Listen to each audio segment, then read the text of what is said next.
অনিয়ম ও দুর্নীতির বিরুদ্ধে রুখে দাঁড়ায় আমাদের চ্যানেল। এই পিছে আমি 2-3 বছর কাজ করে গেছি, ঠিক আছে। তো এরপরে চাকরি বাকরি ছেড়ে দিয়ে রিজাইন করে গেছি। এরপরে বাইরে গেছিলাম দুবাইতে। এরপরে ওই জায়গাতে 2.5 বছর আসছিলাম। এরপরে এই জায়গাতে আইছি, আজকে গেছি ভিতরে যাওয়ার পরে কইতাছে যদি এই স্যারের কোনো লোকে তোমার নেই তাহলে আমরা নিতে পারবো। তো এই স্যারের গেলাম, এই স্যারে যে সাইন টাইন রইলাম, এরা পারমিশন দিয়েছে, কিন্তু হ্যাঁ পারমিশন দিলেও হ্যাঁ মানে একবার গেছি, একবার কই এই স্যারের সাইন, একবার কই স্যারের সাইন, আস্তে আস্তে গেলে উপরে লেভেলে। কি ওনার নাম কি? ফুরকান স্যার। ফুরকান মানে ও এই ফ্যাক্টরির দায়িত্ব কি ওনার কাছে? না ও কাটিং এজিএম। Cutting AGM. আজকে কই তুমি ওই স্যারের কাছে যাও, ওই স্যারের কাছে আস্তে আস্তে গেলে উপরে লেভেল যায়। মিল্টন, তো আমি গাজীপুর মহানগর ছাত্র দলের মানে একজন সদস্য।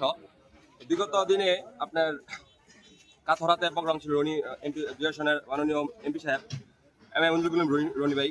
উনি আসার পরে এলাকার মানুষের প্রশ্ন করেছিল যে এলাকার মানুষেরা গার্মেন্টসে গেলে ওনারা চাকরি পায় না। তো এমপি সাহেব বলেছে এই জিনিসটা নিয়ে উনি কথা বলবে। তো সবাইকে অনেক অবগত করে দিয়েছে, কারণ যে কটা ফ্যাক্টরি আছে সবাইকে অবগত করে দেওয়া হয়েছে। এলাকার মানুষদের স্থানীয় মানুষদের একটা বর্তমানে কাউন্সিলের সার্টিফিকেট আইনা চাকরির জন্য আপনার অফিসে গেলে যদি সে প্রাপ্য থাকে তাহলে তাকে নিয়োগ দিতে হবে, এবং উনি এটা লাইভে বলেছেও। তো এখানে একটা লোক ছিল ফুরকান আহমেদ, উনি বিগত আওয়ামী লীগ করতো।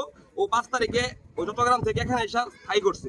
দেখেন তারপর আপনার এই এখানে জব করে ওই চট্টগ্রামে যারা আওয়ামী লীগ করতো আর বন্ধু বান্ধব ফ্রেন্ড সার্কেল, তো ওদেরকে এখানে নিয়ে আসা উনি এই ফ্যাক্টরিতে চাকরি দিতেছে। বাট এলাকার যে পোলাপান বা এলাকার আন্টি আছে, ভাই আছে, চাচা আছে, বন্ধু আছে, ওরা গেলে ওদেরকে উল্টা পুল্টা কথা বলে বগি দেয়। আর উনি চাকরির বিনিময়ে অর্থ নেয়, মানে ঘুষ খায়।